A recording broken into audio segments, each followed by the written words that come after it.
En el monte Calvario estaba una cruz, emblema de afrenta y dolor.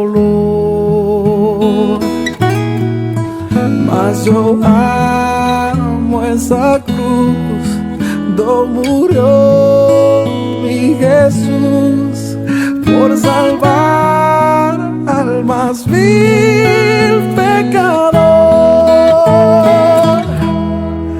Oh, yo siempre amaré esa cruz,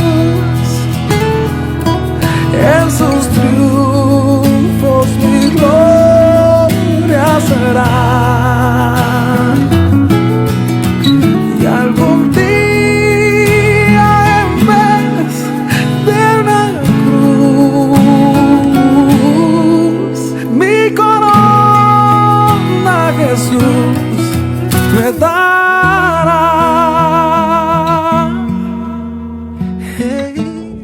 ¿Qué tal, mis amados? Dios les bendiga. Como cada domingo, siéntanse bienvenidos a su canal Un Tiempo con Dios, donde juntos escudriñamos la palabra y encontramos la aplicación de la misma a nuestras vidas.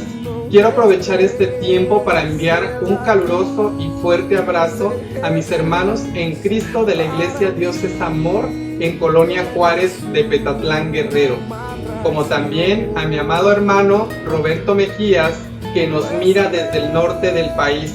Dios bendiga su vida y su ministerio. Después de este corto y breve saludo, pues vámonos al tema de hoy. Mala condenación. Oh, yo siempre amaré esa cruz.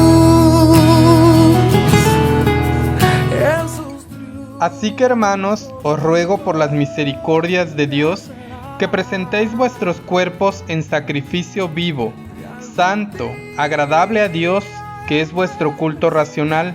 No os conforméis a este siglo, sino transformaos por medio de la renovación de vuestro entendimiento, para que comprobéis cuál sea la buena voluntad de Dios, agradable y perfecta.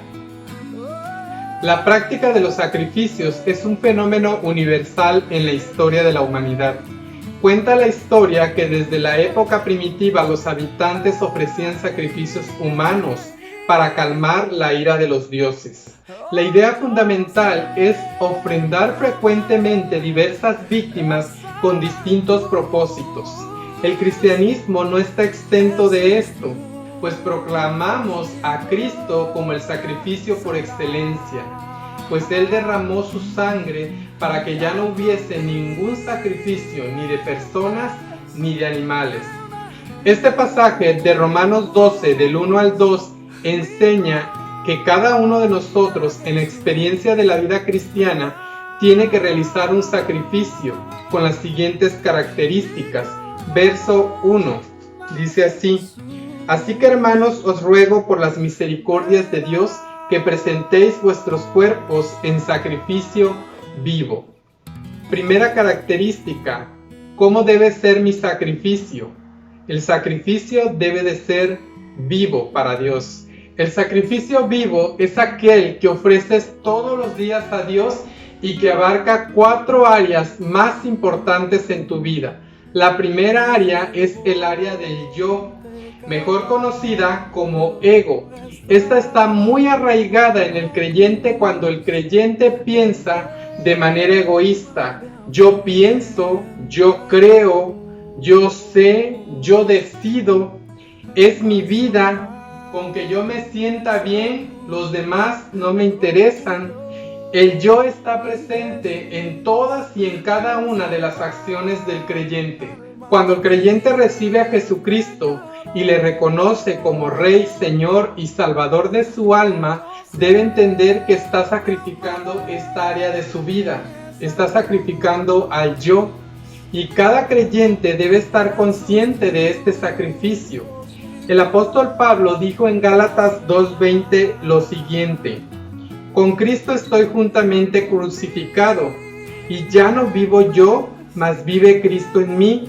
y lo que ahora vivo en la carne, lo vivo en la fe del Hijo de Dios, el cual me amó y se entregó a sí mismo por mí. Él estaba consciente de haber aceptado al Señor Jesucristo en su corazón, y quien estaba reinando ahora ya no era el yo, sino era Cristo. Por eso Pablo dice: ya no vivo yo, mas ahora vive Cristo en mí. Es decir, el que ahora reinaba en el corazón del apóstol Pablo era el Señor Jesucristo. De la misma manera, hoy en día debemos saber nosotros que hay varios creyentes que reciben al Señor Jesús, pero que no está reinando en sus corazones, sino quien sigue reinando en el corazón de cada uno de ellos es el yo. El creyente necesita sacrificar al yo en su vida para poder darle el lugar que a Cristo le corresponde.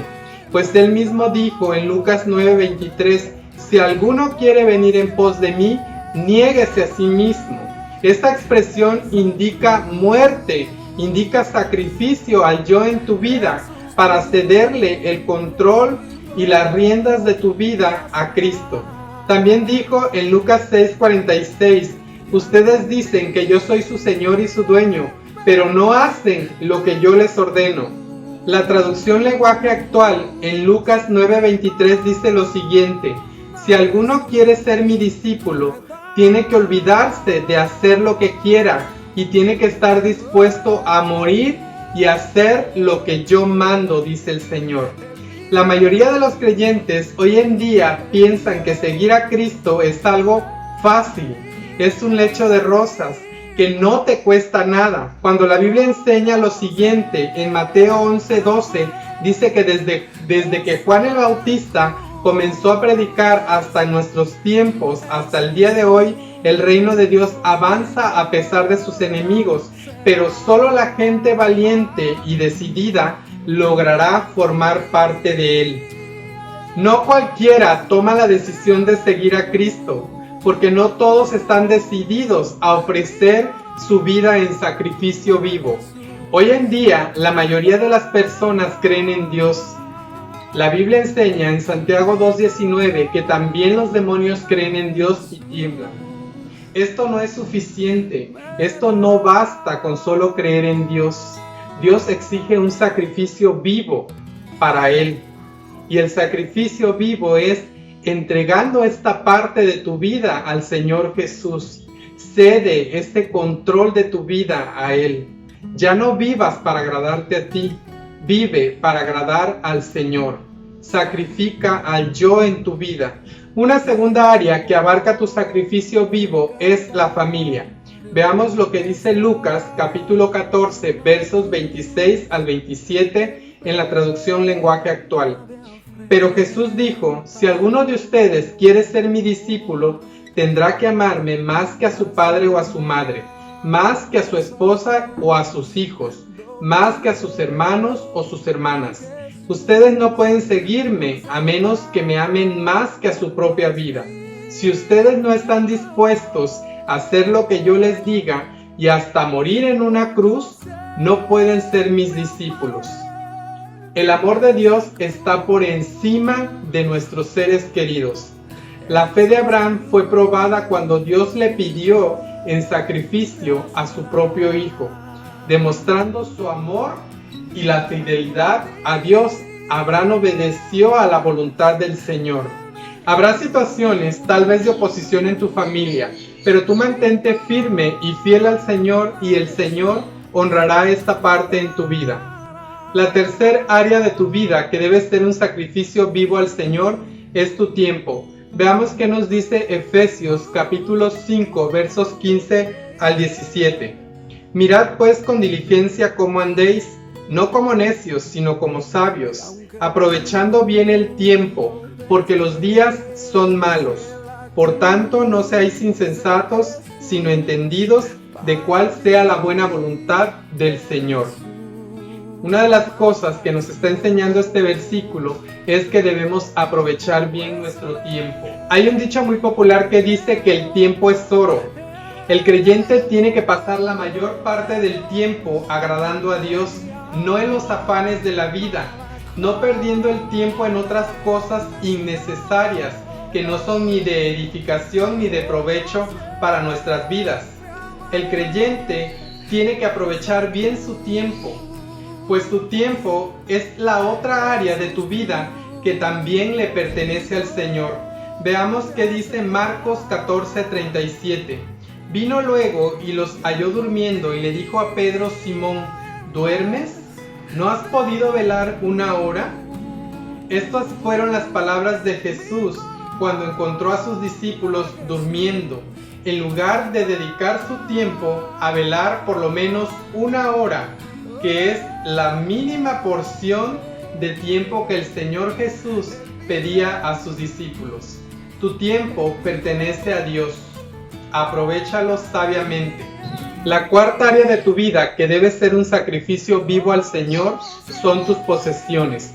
Veamos lo que dice el Evangelio de Juan, capítulo 1, versículo 3.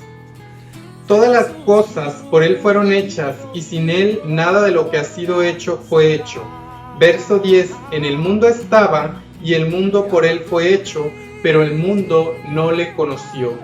Estos dos versículos nos dan a conocer que el dueño de todo lo que existe en el mundo es el Señor Jesucristo. Él es el dueño porque Él las creó y por Él y para Él fueron hechas. Un ejemplo de esto, de que Jesús es el dueño de todo cuanto existe en el mundo, se encuentra en Mateo capítulo 26, verso 18. Dice lo siguiente: y Él le dijo: id a la ciudad a cierto hombre y decidle, el maestro dice, mi tiempo está cerca, en tu casa celebraré la Pascua con mis discípulos. Podemos darnos cuenta en este versículo que Jesús estaba enviando a una persona a decirle a cierto hombre de la ciudad que él iba a llegar a esa casa a celebrar la Pascua.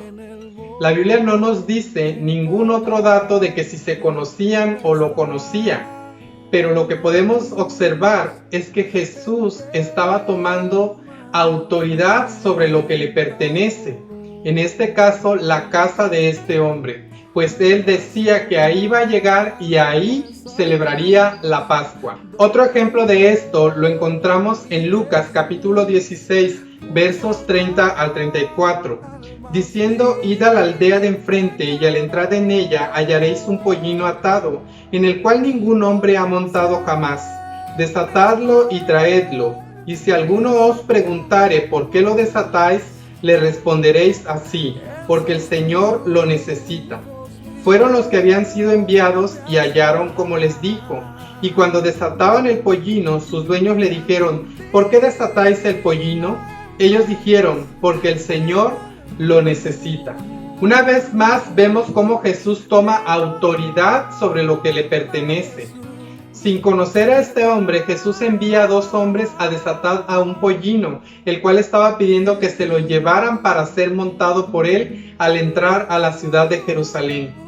Y cuando los envía, Jesús les dice: id y desatadlo, y si les preguntan por qué, ustedes dirán: porque el Señor lo necesita. Podemos darnos cuenta con estos versículos que la Biblia enseña y dice que todo fue hecho por Él y para Él. Todas las cosas que existen en este mundo le pertenecen al Señor Jesús. El creyente, al reconocer a Jesucristo como Rey de su vida, está renunciando a todo lo que posee. Esto no implica que tiene que dejar a un lado todo lo que tiene, sino que lo tiene que poner a los pies del Rey de Reyes y Señor de Señores. Un ejemplo de esto lo encontramos en la segunda carta a los Corintios, capítulo 12, versículo 15, en la vida del apóstol Pablo. Dice lo siguiente: y yo con el mayor placer gastaré lo mío, y aún yo mismo me gastaré del todo por amor de vuestras almas, aunque amando más, sea amado menos. El apóstol Pablo es un gran ejemplo cuando nos dice: y yo con el mayor placer gastaré de lo mío, y aún yo mismo me gastaré por amor de vuestras almas, aunque amando más, sea amado menos. Todo lo que tú tienes es gracias a Dios. Tienes una carrera, gracias a Dios. Tienes una casa, gracias a Dios. Tienes un terreno, es gracias a Dios. Todo lo que posees es gracias a Dios. Hay un versículo muy conocido que nosotros repetimos cada vez que queremos ofrendar al Señor. Es en Primera de Crónicas 29:14. Porque ¿quién soy yo y quién es mi pueblo? Para que pudiésemos ofrecer voluntariamente cosas semejantes. Pues todo es suyo y de lo recibido de su mano le damos. Hasta aquí llegamos a la primera parte de este tema, esperando verte el próximo domingo para que concluyamos el tema ¿cómo debe ser mi sacrificio a Dios? Espero esta primera parte la hayas comprendido muy bien y sea de bendición a tu vida. Hasta pronto. Oh, yo siempre amaré esa cruz, en sus triunfos mi gloria será. Y algún día en vez de una cruz, mi corona Jesús me da.